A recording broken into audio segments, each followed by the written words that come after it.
नमस्कार, मैं छत्तीसगढ़ अखबार के YouTube चैनल इंडिया आजकल के स्टूडियो से सुनील कुमार।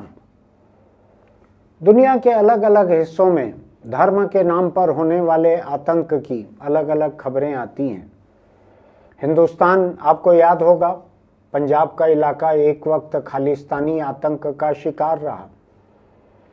कहने के लिए तो धार्मिक आतंक नहीं था, वो खालिस्तान राज की मांग कर रहा था। हिंदुस्तान के भीतर पंजाब को खालिस्तान बना दिया जाए, हिंदुस्तान से काट के अलग से खालिस्तान बना दिया जाए। आपको ध्यान होगा कि ये संत जरनैल सिंह भिंडरावाले, जिसको कहा जाता था, मैं नहीं जानता संत का पैमाना क्या होता है, मेरा जरा भी लेना देना नहीं है धर्म से, लेकिन जरनैल सिंह भिंडरावाले के जो आतंकी थे वो स्वर्ण मंदिर से निकलते थे, बाहर निकलकर छांट छांट कर गैर सिखों को और खासकर हिंदुओं को बस से उतार कर, ट्रेन से उतार कर उनको मारते थे, हत्या करते थे, फिर जाके स्वर्ण मंदिर में फिर डेरा डाल देते थे। ये लंबे समय तक चला था। बाद में आपको ध्यान होगा कि एक ऑपरेशन ब्लू स्टार हुआ, जिसमें भिंडरावाले और उसके बंदूकबाज आतंकियों को, हत्यारों को मार डाला गया वहाँ पे, जिसको लेकर बड़ा तनाव रहा, जिसको लेकर बाद में इंदिरा गांधी की हत्या कर दी उनके अंगरक्षकों ने। उसके बाद मानो इंदिरा गांधी की हत्या के जवाब में देश जिस तनाव से गुजर रहा था, उसमें इंदिरा गांधी को मानने वाले लोगों ने सिखों को जलाया, जगह जगह सिख विरोधी दंगे हुए थे। तो वो जख्म जो हैं भरे नहीं हैं पूरी तरीके से, क्योंकि मुकदमे अभी तक चल रहे हैं। सिखों को जिंदा जलाने के मुकदमे चल रहे हैं अभी भी। बात 1984 की है वो, और उसके पहले की है। लेकिन मैं आज इसकी चर्चा इसलिए कर रहा हूं, कनाडा में बसा हुआ एक खालिस्तानी कार्यकर्ता, नेता गुरपतवंत सिंह पन्नू, ये वकील है पेशे से, और कनाडा की सरकार इसको बड़ा सहेज कर रख रही है। भारत सरकार ने इसका बहुत विरोध किया। कनाडा की सरकार को कहा कि ये आपकी ज़मीन पर रहकर हिंदुस्तान के खिलाफ आतंक के फतवे दे रहा है, लेकिन कनाडा ने अपनी उदार नीतियों का हवाला देते हुए इसके खिलाफ कोई कार्रवाई करने से मना कर दिया। ये लोग जो खालिस्तान चाहते हैं भारत के भीतर, ये कभी कनाडा में, कभी अमेरिका में, कभी ब्रिटेन में यहाँ पर आंदोलन करते रहते हैं। कनाडा इनका खासकर एक बड़ा डेरा बना हुआ है। आपको ध्यान होगा, अभी 2 दिन पहले सोमवार को उत्तर प्रदेश के पीलीभीत में पंजाब और उत्तर प्रदेश की पुलिस ने एक मिला जुला ऑपरेशन चलाया और 3 सिख नौजवानों को एक मुठभेड़ में मार गिराया, जिनके बारे में पंजाब पुलिस का कहना था कि इन्होंने वहां पर गुरदासपुर जिले के पुलिस स्टेशन पर हैंड ग्रेनेड फेंके थे और ये खालिस्तानी आतंकी हैं, ऐसा पंजाब पुलिस का कहना था। अब देखिए, कई चीज़ें शामिल हो जाती हैं। पंजाब में आज आम आदमी पार्टी का राज है और एक सिख वहाँ पर भगवंत सिंह मान मुख्यमंत्री है।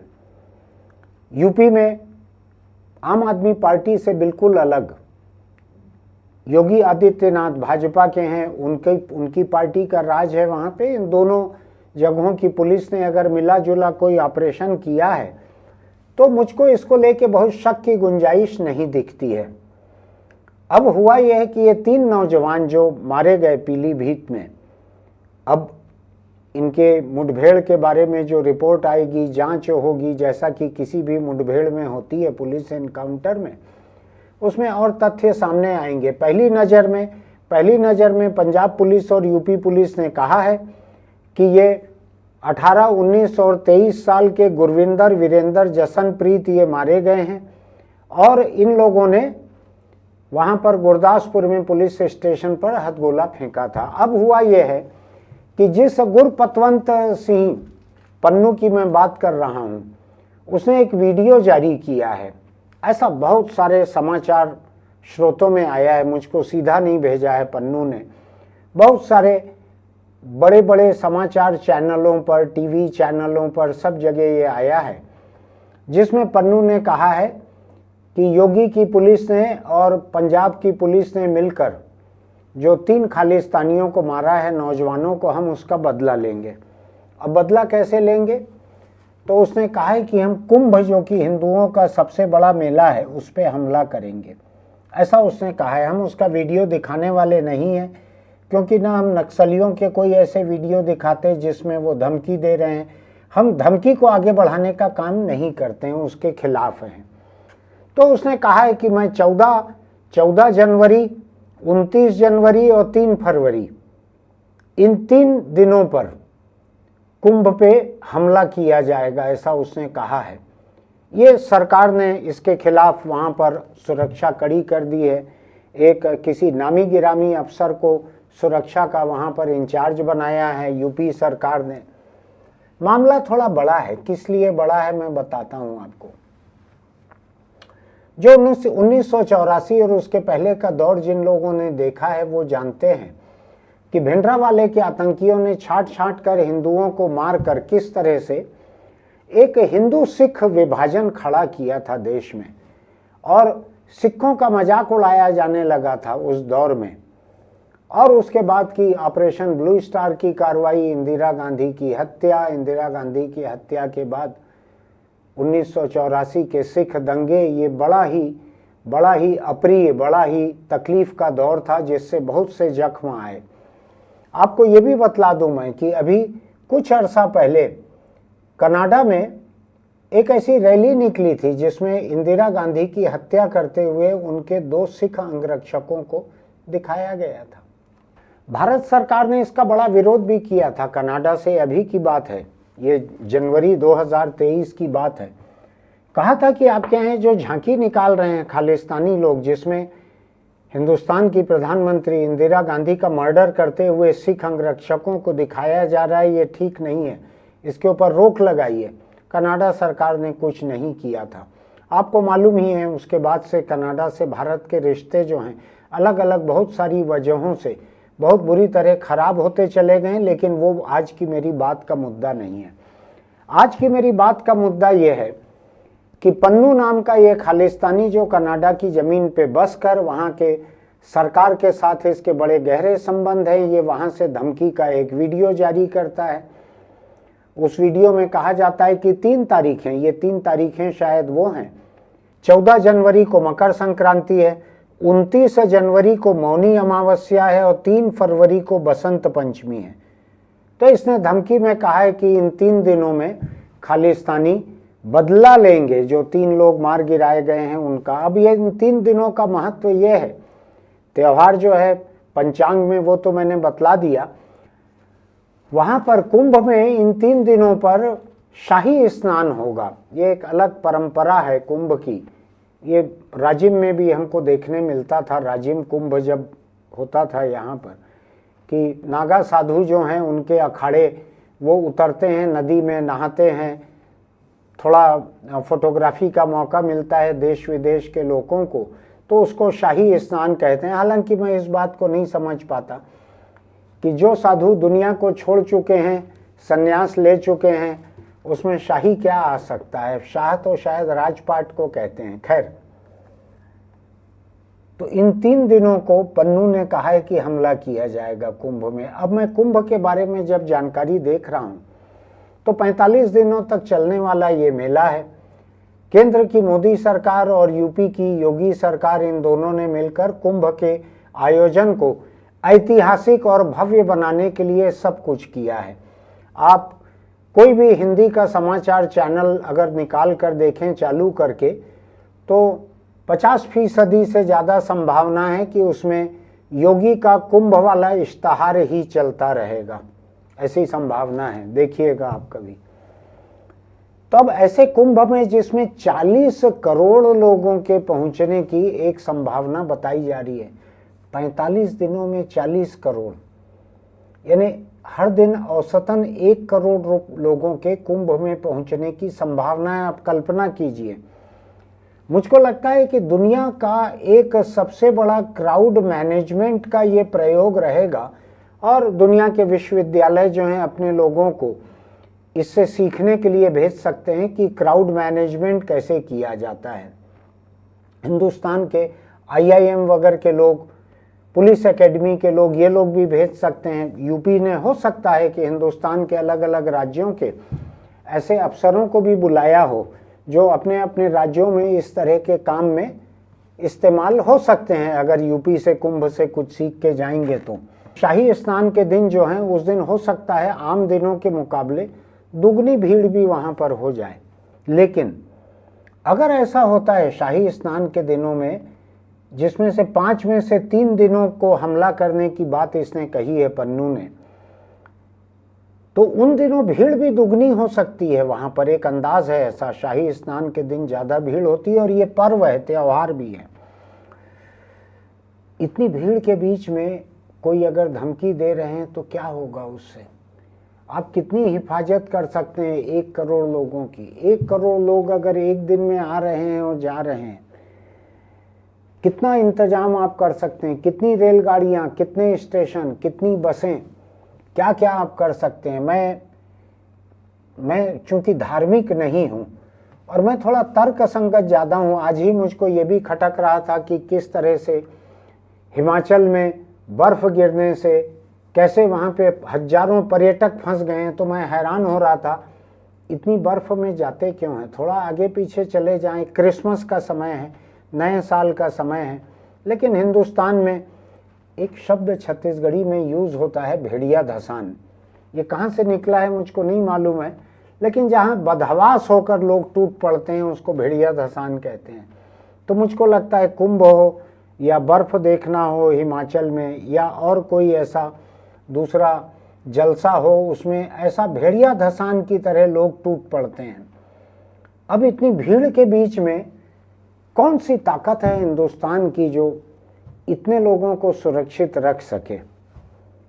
एक दूसरी बात, ये बहुत बड़ी चुनौती है, मैं इसको कम चुनौती नहीं मानता हूँ। दूसरा ये है कि चूंकि ऐसी एक धमकी आई है, खबरों में आई है, मेरे पास वीडियो नहीं आया है, कई जगह बड़े बड़े समाचार चैनलों के वेबसाइट पे इसको लेकर रिपोर्ट बनाई गई है और पुलिस ने भी, यूपी की पुलिस ने भी एक नोट जारी किया है कि इस तरह का एक वीडियो फैलाया जा रहा है और ये वीडियो जो फैलाएंगे उनके खिलाफ भी कार्रवाई की जाएगी। तो मैं सोच रहा हूँ कि अगर ये धमकी सही है, अगर ये सचमुच ही पन्नू की तरफ से आई हुई धमकी है, क्या किया जाना चाहिए? सरकार को क्या करना चाहिए? जो लोग जाना चाहते हैं वहाँ पर उनको क्या करना चाहिए? जो धर्मालु लोग हैं उनको क्या करना चाहिए? इन तारीखों को, बाकी के कुंभ में यूपी की कुल आबादी जो है उसका 1.6 गुना तीर्थयात्री पहुंचेंगे कुंभ में, ऐसा एक अंदाज है। 1.5 गुने से ज़्यादा लोग पहुंचेंगे कुंभ में, ऐसा अंदाज है।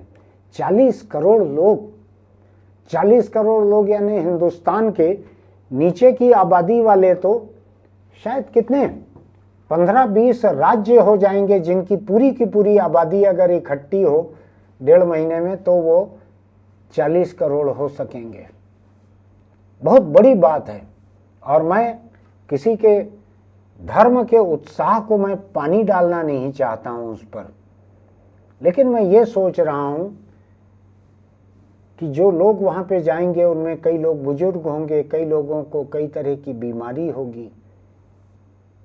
क्या करना चाहिए उनको? ऐसे में इतनी भीड़ रहेगी, क्या करना चाहिए? सरकार ने बहुत इंतजाम किया होगा ऐसा मेरा मानना है, क्योंकि यूपी सरकार और केंद्र सरकार दोनों न्योता भेज रहे हैं देश के लोगों को कि आप आएं। 40 करोड़ का मतलब यह है कि देश में कितना 80-90 करोड़ तो कुल हिंदू आबादी है, उसमें से 40 करोड़ लोग अगर पहुंच जाएंगे। और मैं ये देख रहा हूं, मैं अभी ईमानदारी की बात, मैं उतनी भीड़ के बीच में 1 करोड़ रोज आने वाले तीर्थ यात्रियों के बीच में जब मैं ये सोचता हूं कि इस तरह के आतंकी हमले की धमकी अगर किसी ने दी है, क्या कर सकती है सरकार? मैं अगर सरकार में रहता तो मुझको थोड़ा फिक्र होती कि क्या क्या बुरा हो सकता है, कैसे कैसे बचाव हो सकता है। बहुत बड़ी चुनौती रहेगी और मुझको पूरा भरोसा है कि केंद्र सरकार, प्रधानमंत्री नरेंद्र मोदी और यूपी सरकार, मुख्यमंत्री योगी आदित्यनाथ, ये लोग मिलकर किसी भी तरह के हमले को टालने का पूरा इंतजाम कर रहे होंगे। मुझको उसमें जरा भी शक नहीं है। लेकिन मैं सोच रहा हूं कि अगर कोई आतंकी हमला करना चाहते हैं, अब आप देखिए, ये आतंकी हमला अगर आपको करना रहता, आप किसी सरकार के खिलाफ, पुलिस के खिलाफ बात करते। आप सिख हो के आप हिंदुओं के धार्मिक कार्यक्रम कुंभ में हमले की बात क्यों कर रहे हैं? कोई हिंदू संगठन ने, विश्व हिंदू परिषद ने, आरएसएस ने, शिवसेना ने, बजरंग दल ने, इन्होंने मारे हैं क्या खालिस्तानी? मारा सरकार ने है। अगर आपको कोई धमकी भी देना है तो आप सरकारों को दो, यूपी सरकार को दो, पंजाब सरकार को दो, भारत सरकार को दो। आप कल्पना कीजिए, मैं पन्नू से बोल रहा हूं इस बात को, कि तुम कल्पना करो इस बात की, 1 करोड़ लोगों की भीड़ है, उसके बीच में सिख सैलानी भी जाएंगे, बहुत सारे लोग जाते हैं। मैं जाता हूं तो मैं दूसरे धर्म की जगहों पर भी जाता हूं देखने के लिए। मेरा भरोसा किसी ईश्वर पे नहीं है, लेकिन देखने जाता हूं मैं। वहाँ पे सिख भी जाएंगे बहुत सारे, कई लोग कारोबार कर रहे होंगे, कई लोग कोई बस चला रहे होंगे, कोई दूसरा काम कर रहे होंगे। एक खालिस्तानी आतंकी कनाडा में बैठ के हिंदुस्तान के बहुत सारे सिखों पर भी खतरा खड़ा कर रहा है। खतरा केवल हिंदुओं पे नहीं है, हिंदुओं पे तो तुमको हमला करने मिलेगा तो खतरा रहेगा, लेकिन उसके पहले भी ये धमकी देकर, सार्वजनिक धमकी देकर तुम हिंदुस्तान में सिखों के ऊपर भी एक खतरा खड़ा कर रहे हो कि जहां जाएंगे लोग देखेंगे उनको ध्यान से कि ये खालिस्तान समर्थक तो नहीं है। किसका नुकसान हो रहा है इससे? इसे किसी सरकार का नुकसान हो रहा है। जब समाज के बीच में अविश्वास पैदा होता है तो क्यों कर रहा है ये आदमी ऐसा? ये आदमी हिंदुस्तान की बर्बादी चाहता है, ये कोई खालिस्तान नहीं चाहता है, और खालिस्तान कभी बनना भी नहीं है। इतना बड़ा है हिंदुस्तान, और ये गिनती के लोग हैं, उंगलियों पे गिनने वाले लोग हैं। ये पश्चिम के कुछ देशों की उदार नीतियों के चलते वहाँ बैठकर ये नेतागिरी की बातें कर रहे हैं, वीडियो जारी कर रहे हैं। अगर ये वीडियो सही है तो ये खतरनाक नौबत है। ये देश के भीतर, 2 तबकों के भीतर एक तनाव खड़ा करने की एक बहुत ही घटिया किस्म की कोशिश है। मेरा मानना है कि तमाम हिंदू जो हैं कुंभ जाने वाले, वो इस बात को याद रखेंगे कि जब कभी हिंदू समाज पर कोई खतरा आया है, मुसीबत आई है, आसपास जो सिख रहे हैं सबसे पहले उन्होंने मदद की है। उनसे बड़ी मददगार कौम और कोई नहीं होती है दुनिया में। इस बात को हर किसी को याद रखने की जरूरत है, चाहे कुंभ रहे चाहे कहीं और रहे।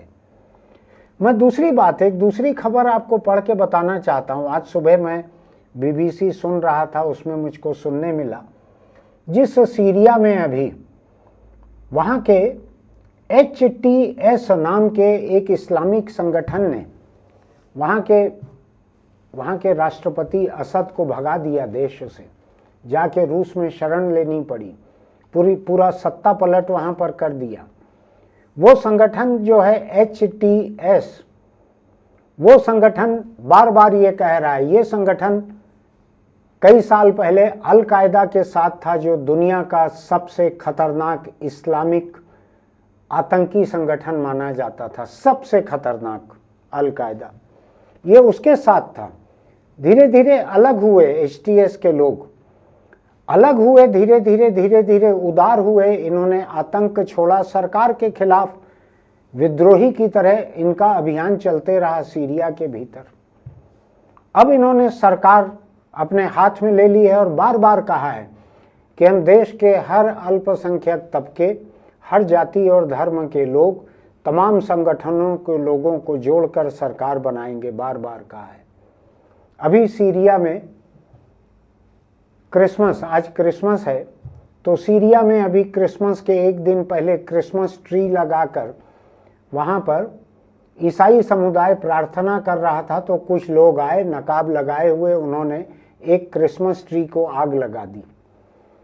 HTS के तमाम बोलने के बावजूद वहाँ बहुत सारे लोग अभी ऐसे हैं जो उसको एक इस्लामिक राष्ट्र बनाना चाहते हैं।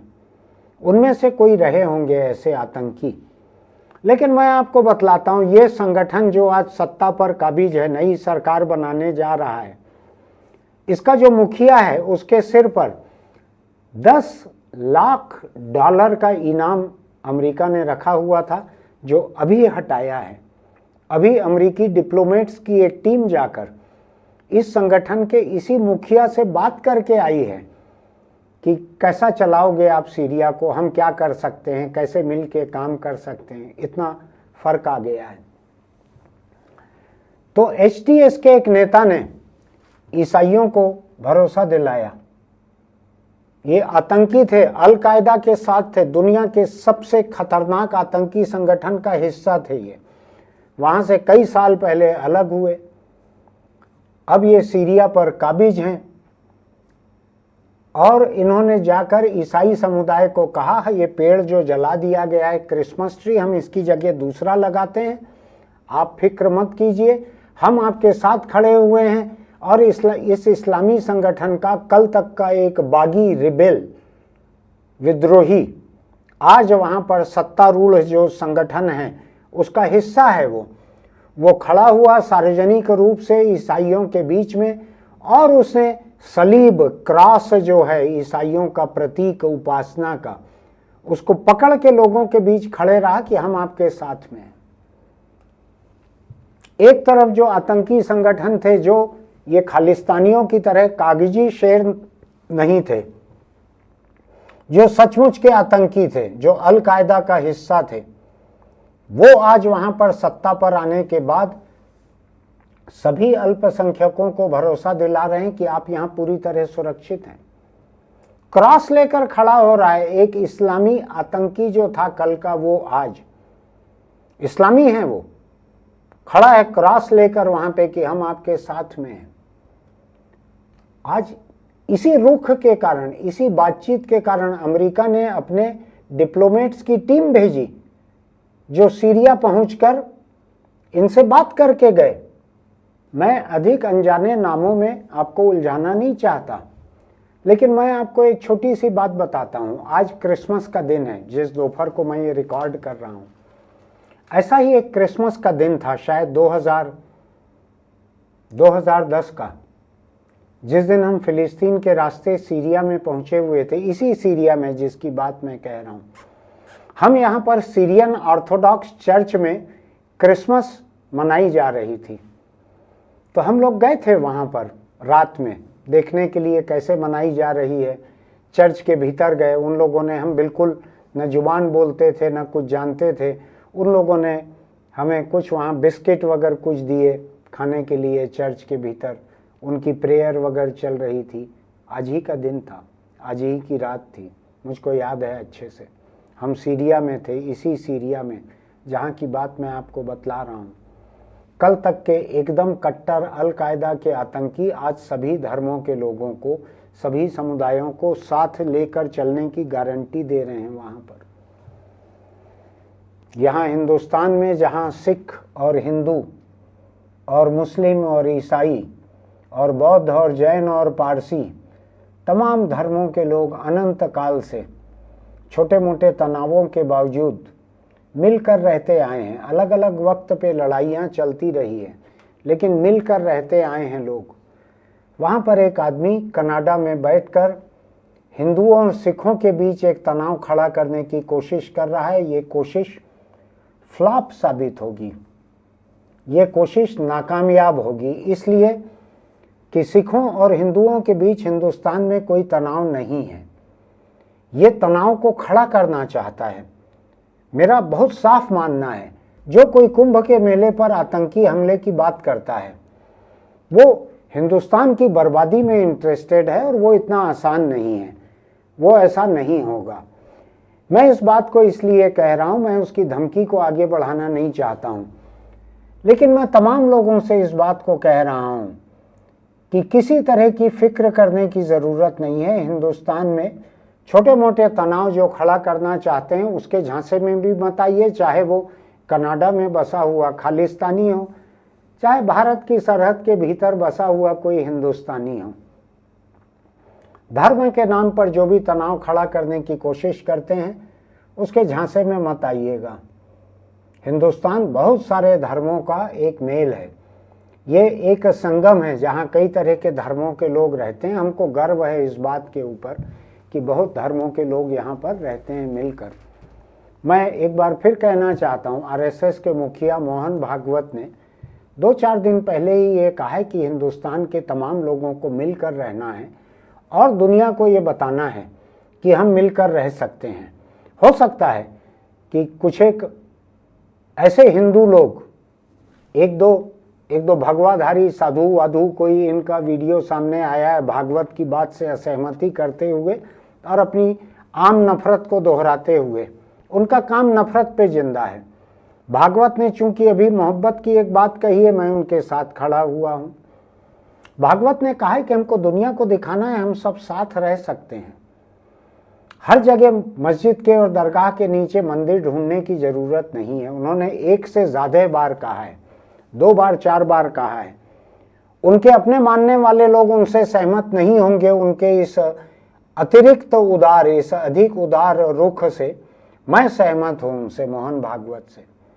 और मेरा मानना है कि हिंदुस्तान को ऐसे ही आगे की तरफ देखना चाहिए जब सब लोग मिल के रह सकें। ऐसे किसी देश के बाहर बसे हुए आतंकी जिसको कि इंदिरा गांधी के कत्ल की झांकी बनाने में गर्व हासिल होता है, उसकी किसी धमकी, उसके किसी उकसावे भड़कावे में आने की जरूरत नहीं है। सिख, हिंदू और बाकी तमाम लोग हिंदुस्तान में मिलकर रहना जानते हैं। कुंभ का मेला भी अच्छे से निपटे, मेरी शुभकामना है। मेरा पूरा भरोसा है कि दोनों सरकारें मिलकर वहाँ पूरा इंतजाम करेंगी, अच्छे से हिफाजत करेंगी लोगों की। आप लोगों में से जो लोग भी वहाँ जाएंगे, सावधानी से जाइए, भरोसे से जाइए। किसी को देखकर डरिए मत कि क्या ये पन्नू का भेजा हुआ है। हिंदुस्तान पूरा का पूरा ऐसे कई पन्नुओं से कई बार जूझ चुका है। भिंडरावाले का क्या हाल हुआ था ऑपरेशन ब्लू स्टार में, आपको सबको मालूम है। तो मैं बस आज इसी बात को कहने आया हूँ, इस धमकी को लेकर कहने आया हूँ कि ये हिंदुस्तान के लोगों के बीच फूट डालने के लिए दी गई धमकी है। ये नुकसान, असली नुकसान पहुंचाने के लिए दी गई धमकी नहीं है। फिर भी सरकारों को अधिक सावधान रहना चाहिए। आप लोगों में से जो कुंभ जाएंगे, आपको भी अधिक सावधान रहना चाहिए। कहीं कोई चीज़ संदिग्ध आपको दिखे तो आप आसपास पुलिस को बताइए, वहाँ बहुत इंतजाम रहेगा। मेरी शुभकामनाएं आपके साथ। आप में से जो आस्थावान है वो लोग वहाँ जाइए, अपनी आस्था पूरी करके आइए। जो मेरे किस्म के अनास्थावान हैं उनसे भी मेरी अपील है कि आस्थावान लोगों का, उनकी तीर्थ यात्रा कामयाब हो सके, इसके लिए उनको शुभकामना दीजिए। फिर मिलेंगे। आपको मेरी बात अगर अच्छी लगी तो हमारे YouTube चैनल इंडिया आजकल को सब्सक्राइब कीजिएगा, नोटिफिकेशन की बटन दबाइएगा, नीचे कमेंट बॉक्स में लिखिएगा कि ये बातें आपको कैसी लगी हैं और अपने दोस्तों को भी भेजिएगा। मेरा ऐसा मानना है हमारे सुनने वालों में एक भी कोई ऐसे नहीं होंगे जिनके पहचान के कोई न कोई कुंभ नहीं जाएंगे। कहीं न कहीं आसपास पड़ोस, कहीं न कहीं लोग कुंभ जाएंगे। जाके उनको शुभकामना दीजिए, उनको बताइए कि आप सावधान रहिएगा लेकिन अच्छे से होके आइए। 40 करोड़ लोगों का मेला किसको कहते हैं? दुनिया के शायद 90% देशों की तो आबादी भी नहीं है इतनी, शायद 95% देशों की आबादी नहीं है इतनी, जितने तीर्थयात्री इस मेले में पहुंचेंगे। देखिएगा आप भी गौर से क्या क्या रिकॉर्ड बनते हैं वहाँ पर। फिर मिलेंगे। चलते चलते एक छोटी सी सलाह, आप बीड़ी, सिगरेट, गुटखा, तम्बाकू खाते पीते हैं तो उसको छोड़ दीजिए, क्योंकि ये कैंसर को न्योता देता है। आप अपनी ज़िंदगी में जिस धर्म को मानते हैं उसकी अच्छे से पूजा पाठ कीजिए, अपने परिवार से प्रेम कीजिए, अपने ईश्वर से प्रार्थना करना है तो कीजिए, या मेरे तरह प्रकृति प्रेमी हैं तो प्रकृति से प्रार्थना कीजिए। अपनी ज़िंदगी खत्म मत कीजिए तम्बाकू के मार्फत पीली चिट्ठी भेजकर कैंसर को। कैंसर पहुंचता है, वो फिर एक लाइव लोकेशन भेजता है ऊपर, वो आके फिर कैंसर के मरीज को ले जाता है बेवक्त। ऐसा मत कीजिए, तम्बाकू से दूर रहिए। फिर मिलेंगे।